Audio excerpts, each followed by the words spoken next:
Hello student, how are you. उम्मीद करता हूं कि आप सब बेहतर होंगे, अच्छे से होंगे। स्टूडेंट, इसके पहले हम लोगों ने special types of particular integral को देखा था, जिसमें q equal to exponential a x की कंडीशन थी whereas f of equal to 0 था। आज हम लोग पर्टिकुलर इंटीग्रल देखेंगे special types of when q equal to sine A x का केस हो, दूसरा केस हो अथवा कास ए एक्स का, लेकिन कंडीशन है कि f of minus a square equal to 0। इसके पर्टिकुलर इंटीग्रल को डिस्कस करने से पहले हम कुछ बातों को ध्यान में रखेंगे, कुछ फार्मूले को। जैसे अगर एक्सपोनेंशियल आयोटा ए एक्स आयलर फार्मूले को देखें तो it can be written as, क्योंकि ये फार्मूले में यूज होगा इसलिए हम पहले बता देते हैं इसको, कास a x plus iota sine A x. अब बीएससी फर्स्ट ईयर में इसको खूब अच्छे से पढ़े हैं कि ये हमारा क्या होता है, रियल पार्ट होता है, और ये कौन सा पार्ट होता है, हमारा इमेजिनरी पार्ट होता है। तो देखेंगे पर्टिकुलर इंटीग्रल का जो केस बनने वाला है, कास ए एक्स का एक साइन ए एक्स का बनेगा, दूसरा कास ए एक्स का। अगर हम लिखें, ध्यान देना कि 1 एफ ऑफ डी स्क्वायर, इसके रेफरेंस के रिगार्डिंग लिखें f of D square cos a x, तो इसका मतलब क्या समझते हैं?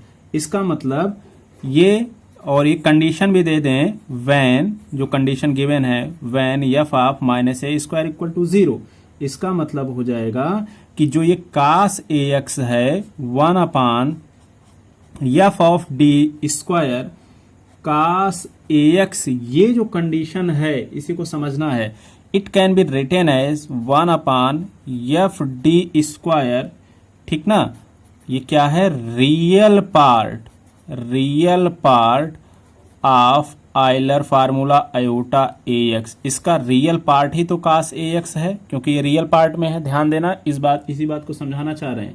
ये रियल पार्ट के लिए डिस्कस करेंगे, और यही कंडीशन अगर साइन ए एक्स के लिए हम काम करें तो सिमिलरली ये बात 1 एफ डी स्क्वायर साइन ए एक्स कंडीशन है when f of minus a square equal to 0। अगर ये कंडीशन है तो ये जो साइन ए एक्स वाला पार्ट कैसा है, इमेजिनरी है। तो इसको लिखेंगे भाई, imaginary part of 1 f D square function of derivative square exponential iota A x into 1 भी लिख सकते हो। ये इसका इमेजिनरी पार्ट होगा, है ना। अच्छा, अगर इसको ध्यान में देना चाहो तो हम थोड़ा सा समझाएंगे। इसके पहले चले जाओ, इसके पहले वाले वीडियो में हमने क्या बताया था, एक फॉर्म बताया था 1 f D exponential a x into v, इसका जहां पे v is the function of x. तो कुछ ये फॉर्म इसके सिमिलरिटी के केस में है। तो इमेजिनरी पार्ट का कंडीशन ये हो जाएगा और रियल पार्ट का कंडीशन ये हो जाएगा। ये इसके स्पेशल पर्टिकुलर इंटीग्रल्स होंगे, है ना। तो क्या करेंगे, pause the video, note it down, screenshot ले लो, फिर आगे कुछ और इंपॉर्टेंट बातों को डिस्कस करेंगे, देन हम क्वेश्चन को अटेम्प्ट करेंगे, राइट। तो देखो भाई, नेक्स्ट दो कंडीशन है हमारे पास। नेक्स्ट कंडीशन को देखते हैं, कुछ इंपॉर्टेंट फार्मूले देख लेते हैं या नोटेबल पॉइंट में देख लेते हैं जिनको हम क्वेश्चन में यूज करेंगे। जैसे अगर कहीं पे गिवन है 1 D square plus A square cos a x, तो इसका जो सोल्यूशन है या फार्मूला है x/2a साइन ए एक्स लिखा जा सकता है, या it can be written as x/2 integrand cos a x d x. एक बात तो ये है। दूसरा केस क्या है, क्या जरूरी है कि कास ए एक्स ही हो? नहीं, जरूरी ये भी है कि साइन ए एक्स भी हो सकता है, और अगर ऐसा है तो it can be written as -x/2a cos a x. ध्यान देना, अगर कॉस ए एक्स था तो साइन ए एक्स है तो क्या हो जाएगा, cos A x. It can be written as x/2 integrand sine A x और डी एक्स। ये दो महत्वपूर्ण फार्मूले हैं जिनके बेसिस पर हम कुछ इंपॉर्टेंट क्वेश्चंस को अटेम्प्ट करने वाले हैं, है ना। एक तो केस ये है, दूसरा केस ये है। एक क्या हो जाएगा, रियल पार्ट का, और दूसरा क्या हो जाएगा, इमेजिनरी पार्ट का। तो some important question which is based on this इस पर्टिकुलर इंटीग्रल पर हम कुछ इंपॉर्टेंट क्वेश्चन को देखते हैं। तो जो हमारा क्वेश्चन है वो कुछ इस तरीके से, क्वेश्चन को देखते हैं। डी क्यूब प्लस टाइम के साथ A square D Y equal to के साथ साइन ए एक्स। अब इस क्वेश्चन में दो बातें हैं। पहला कंडीशन क्या हो जाएगा, पहला कंडीशन हमको कॉम्प्लीमेंट्री फंक्शन फाइंड आउट करना होगा, दूसरा कंडीशन पर्टिकुलर इंटीग्रल। तो कॉम्प्लीमेंट्री फंक्शन तो सब में सेम है, पर्टिकुलर इंटीग्रल स्पेशल टाइप का होता है और डिफरेंट डिफरेंट होता है। तो क्या करेंगे, कॉम्प्लीमेंट्री फंक्शन के लिए हम सेम प्रोसेस को कंसीडर करेंगे। तो पहला केस क्या करते हैं, हम ऑक्सिलरी इक्वेशन को लिखते हैं। तो ऑक्सिलरी इक्वेशन कितना आ जाएगा, M cube plus A square M equal to के साथ 0, ये केस हो जाएगा। या इसको लिख सकते हैं यहां से, it can be written as, m common ले लेते हैं, ब्रैकेट में क्या बनता है, m square plus A square equal to के साथ 0। Either it can be written as m equal to 0 और दूसरा केस आ जाएगा प्लस माइनस आयोटा ए। इसका मतलब यहां पे जो कॉम्प्लीमेंट्री फंक्शन बनने वाला है वो कॉम्प्लीमेंट्री क्या आ जाएगा, रूट्स कैसे हैं, इमेजिनरी हैं, और कॉम्प्लेक्स के फॉर्म में है तो फार्मूला अप्लाई करेंगे, C1 plus C2 cos AX plus time के साथ C3 sin AX। ये हमारा कॉम्प्लीमेंट्री फंक्शन बन गया। क्यों, क्योंकि ये केस हमारा कैसा है, 0 है और 0 में रखेंगे एक्सपोनेंशियल 0x, तो इसका मान कितना आ जाएगा 1। तो एक्सपोनेंशियल से कोई मतलब नहीं, प्लस माइनस आयोटा ऐसे हमको मतलब है, जो कि हमने यहाँ पे पुटअप किया। क्योंकि ये इमेजरी है, इस कंडीशन में हम कॉम्प्लीमेंट्री फंक्शन को देख चुके हैं। अब हम बात करते हैं कि पर्टिकुलर इंटीग्रल क्या है। पर्टिकुलर इंटीग्रल में 1 डी क्यूब प्लस ए स्क्वायर डी मेन ये है, इनटू के साथ साइन ए एक्स जो कि गिवन है, साइन ए एक्स है ना। इसको अब थोड़ा सा अरेंज करते हैं तो ये आ जाता है 1 डी को कॉमन ले लेते हैं, आ जाता है डी स्क्वायर प्लस ए स्क्वायर इनटू के साथ में sine A x. It can be written as, ये पार्ट यहां से देखते हैं, इसको लिख सकते हैं 1 डी स्क्वायर प्लस ए स्क्वायर इनटू के साथ में ये आ जाएगा 1 डी साइन ए एक्स। और ध्यान देना 1 डी साइन ए एक्स मतलब इंटीग्रेशन है, और इसका इंटीग्रेशन हम अगर इस तरीके से लिखते हैं तो क्या आ जाएगा, यहां से देखेंगे 1 डी स्क्वायर प्लस ए स्क्वायर, और साइन ए एक्स का इंटीग्रेशन कितना होगा, डायरेक्टली लिखते हैं माइनस कॉस ए एक्स अपान के साथ A. It can be written as, अब यहां से देख लेते हैं, चूंकि स्थान कम है तो यहां पे देखते हैं इस पर्टिकुलर इंटीग्रल को यहां से। तो 1 ए को हम क्या कर लेते हैं, बाहर लिख लेते हैं, और 1 ए को बाहर लिखने का मतलब है, चूंकि ये माइनस है तो माइनस 1 ए, और इसके बाद में ये कंडीशन इनटू के साथ 1 बचता क्या है, डी स्क्वायर प्लस ए स्क्वायर और कास ए एक्स, ये केस हमारे पास बन जाएगा। अब यहां से हम देखेंगे कि जो केस हमारे पास कास ए एक्स का है रियल है कि इमेजरी है, तो इसको लिखेंगे 1 डी स्क्वायर प्लस ए स्क्वायर इनटू के साथ कास ए एक्स। ये कैसा कास ए एक्स है, रियल पार्ट है, रियल पार्ट है, तो लिखेंगे रियल पार्ट, ऐसे शॉर्ट में लिख देंगे real part 1 D square plus ए स्क्वायर, 1 डी स्क्वायर प्लस ए स्क्वायर एक्सपोनेंशियल आयोटा ए एक्स। तो एक्सपोनेंशियल आयोटा ए एक्स का रियल पार्ट हमको टेक ओवर करना है। इसका मतलब हो जाएगा, यहां से देखते हैं, इसका मतलब हो जाएगा 1 डी स्क्वायर प्लस ए स्क्वायर इनटू के साथ में कास a x plus iota sine A x. इसको तो लिख ही सकते हैं रियल पार्ट में, तो ये केस हो जाएगा हमारे पास। अभी देखो, अब ये हमने फार्मूला इसके पहले बताया था, फार्मूला क्या बताया था बोलो, 1 D square plus A square cos a x का। तो ये फार्मूला हम लोगों ने पढ़ा था, यहां से 1 D square plus A square cos a x का एक्स अपान 2a साइन ए एक्स। तो इसको देखते हैं, यहां से रियल पार्ट में लिखेंगे एक्स अपान 2a साइन ए एक्स, राइट।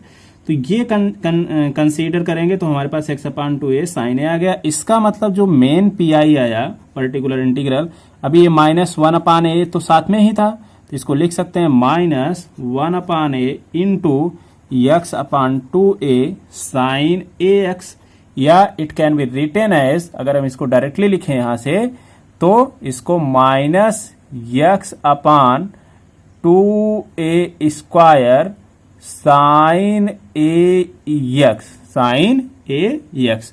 या थोड़ा सा दिखाई नहीं दे रहा तो स्थान इसको थोड़ा सा इस तरीके से, minus X upon 2a square sine ए एक्स। ये तो आ गया हमारे पास पर्टिकुलर इंटीग्रल आ गया। अब जब आंसर के लिए जाएंगे तो y equal to complementary function plus particular integral का केस होगा। इसका मतलब कॉम्प्लीमेंट्री फंक्शन क्या है, ये है, तो लिखेंगे c1 plus c2 cos ax plus c3 sin ax। ये तो आ गया कॉम्प्लीमेंट्री फंक्शन। अभी पर्टिकुलर इंटीग्रल क्या आ गया, माइनस टाइम के साथ, ये पर्टिकुलर इंटीग्रल है तो पर्टिकुलर इंटीग्रल में हम लिखेंगे माइनस टाइम के साथ x upon 2a square, right. यहां से थोड़ा सा ऐसे देखेंगे, माइनस टाइम के साथ x अपान 2a स्क्वायर और इनटू के साथ में साइन ax, इनटू के साथ में साइन ax। और कुछ इसमें मॉडिफाई करने का जो तरीका है, अगर मॉडिफाई हो सकता है तो इसको देख सकते हैं। क्या मॉडिफाई हो सकता है इसमें, कुछ कंडीशंस में बिल्कुल नहीं हो सकता। या माइनस, इसको लिख सकते हैं minus 1/2a square x sine ax, ऐसे भी लिख सकते हैं, है ना। तो क्या करेंगे, यही हमारा फाइनल आंसर हो जाएगा। तो समझ पा रहे हैं, इस तरीके से हम इस क्वेश्चन को अटेम्प्ट करेंगे। Pause the video, note it down, इसका स्क्रीनशॉट ले लो, फिर आगे बढ़ते हैं। एक बार कहो तो रिमाइंड करा दें, ये जो केस हमारे पास माइनस 1/a है, x upon 2a sign ax है, हमने लिखा minus 1/2a square x sine ax, इस तरीके से लिख सकते हैं, या minus x upon 2a square sine ax। ये हमारा पर्टिकुलर इंटीग्रल आ गया, है ना। अब x साइन ax को अलग कर लेंगे तो माइनस 1/2a स्क्वायर, या x साइन ax को डायरेक्टली लिखें तब भी ये पर्टिकुलर इंटीग्रल का केस हो जाएगा, और इनको दोनों को ऐड कर दिए तो आंसर हो जाएगा, ठीक ना। नेक्स्ट क्वेश्चन देखते हैं। तो इस तरीके से हम कुछ क्वेश्चंस को देखते चलेंगे जो कि बहुत ज्यादा टफ नहीं है, थोड़ा सा लॉजिक है। नेक्स्ट क्वेश्चन देखते हैं। नेक्स्ट क्वेश्चन कह रहा है D square plus 9 D square, बहुत आराम से समझा रहे हैं क्योंकि थोड़ा सा पर्टिकुलर इंटीग्रल ये कॉम्प्लिकेटेड है, y cos 3x। अभी देखो करना क्या है, पहला काम ऑक्सिलरी इक्वेशन के लिए करना है, तो इसको लिख सकते हैं m स्क्वायर प्लस 9, दूसरे ब्रैकेट में m square plus 1 equal to 0। इसका मतलब एक बार तो m इक्वल टू कितना आ गया, प्लस माइनस आयोटा 3 आयोटा, है ना, और दूसरी बार कितना आ गया इस पैकेट के लिए, प्लस माइनस सिर्फ और सिर्फ आयोटा। इसका मतलब जो कॉम्प्लीमेंट्री फंक्शन आया वो आ जाएगा c1 cos 3x plus c2 sin 3x plus c3 cos x plus c4 sin x। मतलब एक बार ये c3 c4 इसके लिए इमेजिनरी पार्ट है और 3 आयोटा के लिए ये केस हो जाएगा, तो ये हमारा कंप्लीट कॉम्प्लीमेंट्री फंक्शन बन जाएगा। केस जो इंपॉर्टेंट है वो पर्टिकुलर इंटीग्रल के लिए, तो लिखते हैं 1/d स्क्वायर प्लस 9, दूसरे ब्रैकेट में कितना है d स्क्वायर प्लस 1, और गिवन क्या है cos 3x। It can be written as 1/d square plus 9, and अगर d स्क्वायर के स्थान पे -3 रखेंगे तो 0 आ जाएगा, तो इसलिए इसको यहाँ पे लिखते हैं -3 square plus 1 into cos ax है ना, cos 3x। तो यहाँ पे लिख भी दो अगर थोड़ा सा डाउट हो तो -3 स्क्वायर फॉर d स्क्वायर, है ना, इन फैक्टर d स्क्वायर प्लस 1। ये पहले वाले केस पर है, पहले वाले वीडियो देखे होगे तो इस पे पर्टिकुलर इंटीग्रल पे केस पे है। इसको सॉल्व करते हैं तो कितना आ जाएगा, -1/8 into 1/d square plus 9 cos 3x। अब यहां से देखना है नाउ कंडीशन क्या है, 1/d square plus 9 cos 3x, और cos 3x क्या है, रियल पार्ट है, तो रियल पार्ट लिखेंगे, real part 1/d square plus 9, इसका मतलब हो जाएगा cos 3x plus iota sin 3x। अभी रियल पार्ट पे चर्चा कर रहे हैं, तो इसका मतलब इसको लिख सकते हैं 1/d² + 9 किसका रियल पार्ट है, एक्सपोनेंशियल आयोटा 3x का। इसका मतलब हो जाएगा, अगर इसको हम a² + b² के फार्मूले में लिखे d² + 3² लिख सकते हैं, और d² + 3² वाला फार्मूला बताए हैं हम रियल अभी cos ax के लिए। तो कितना इसका इंटीग्रेशन करेंगे तो कितना आ जाएगा, x/2a x/2a और x/2a, a की वैल्यू कितना है यहाँ से 3, तो x/6 और यहाँ पे कितना आ जाएगा sin ax और मतलब sin 3x। अब ये कंडीशन हम जब पर्टिकुलर के लिए जाएंगे तो पर्टिकुलर इंटीग्रल हमारा क्या हो जाएगा, यहाँ से पर्टिकुलर इंटीग्रल हो जाएगा -1/8, तो साथ में अभी मल्टीप्लाई किए नहीं, तो इसको मल्टीप्लाई करेंगे तो आ जाएगा -x/48, है ना। यहाँ पे थोड़ा सा दिखाई नहीं दे रहा, अब शायद क्लियर हो, -x/48 sin 3x। तो ये हमारा आ गया क्या, पर्टिकुलर इंटीग्रल। तो ये तो आ गया पर्टिकुलर इंटीग्रल, है ना, ये पर्टिकुलर इंटीग्रल और ये कॉम्प्लीमेंट्री फंक्शन। अब दोनों को हम ऐड कर देते हैं। इसके पहले स्क्रीनशॉट ले लो, फिर आगे पेज पर चलते हैं, है ना। अब इन्हीं दोनों को ऐड कर देते हैं भाई, ठीक है ना, इन्हीं दोनों को ऐड कर देते हैं।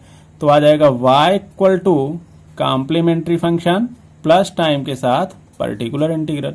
अभी कॉम्प्लीमेंट्री फंक्शन कितना है देखेंगे, c1 था cos 3x plus c2 sin 3x plus c3 cos x plus c4 sin x। यहां तक तो कॉम्प्लीमेंट्री फंक्शन का केस चला था, ये कॉम्प्लीमेंट्री फंक्शन हो गया। प्लस पर्टिकुलर इंटीग्रल कितना आया, माइनस, ऐसे लिख लेते हैं, प्लस -1/48 आया था, इंटू के साथ x sin 3x आया था। इसको इस तरीके से लिख लो, या ब्रैकेट ओपन कर दो तो y = c1 cos 3x plus c2 sin 3x plus c3 cos x plus c4 sin x minus x/48 और sin 3x, right, x sin 3x/48।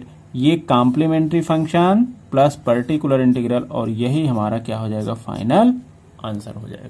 ठीक है, तो क्या करेंगे, pause video, note it down, screenshot ले लो। तो इस पर्टिकुलर इंटीग्रल पर बेस्ड हमारे पास अगर हम देखें कि रियल पार्ट और इमेजिनरी पार्ट वाले इस वाले पर्टिकुलर इंटीग्रल पर sin ax के केस पर और cos ax के केस वाले पर्टिकुलर इंटीग्रल पर, वेयर एज f(-a²) = 0, इस पर्टिकुलर इंटीग्रल पर हमारे पास, फिर से रिमाइंड कर लो कि अगर cos ax होगा तो रियल पार्ट पे ध्यान देंगे, और अगर sin ax होगा तो इमेजिनरी पार्ट पर ध्यान देंगे। इस पर आधारित हम इन प्रश्नों को अटेम्प्ट किए हैं।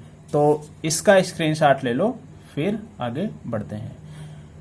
ठीक है, तो नेक्स्ट वीडियो में हम next types of particular integral को लेके आएंगे। तब तक के लिए टेक केयर, बाय बाय, धन्यवाद।